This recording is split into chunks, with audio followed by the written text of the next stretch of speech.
Alhamdulillahi Rabbil Alamin, mga kapatid sa pananampalataya sa Islam, mahigit isang linggo na lamang at papasok na po ang buwan ng Ramadan.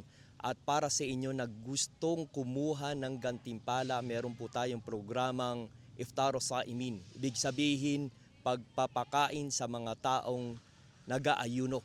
At sinabi ni Propeta Muhammad sallallahu alaihi wasallam, "Man fattara sa'iman kana lahu mislu ajrihi ghayra annahu la yanqusu min ajri as-sa'imi shay'a." Sinabi ni Propeta Muhammad sallallahu alaihi wasallam, sino man ang magpakain sa taong nag-aayuno ay para sa kanya ay gantimpala, kung saan hindi nababawasan ang gantimpala ng taong nag-aayuno.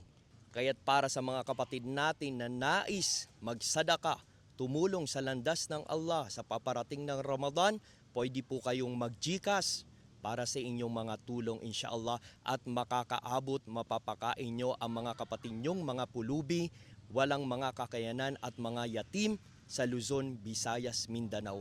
Hintayin po natin ang inyong mga GCash insyaAllah at aabot ito sa buwan ng Ramadan. Wassalamu alaikum warahmatullahi ta'ala wabarakatuh.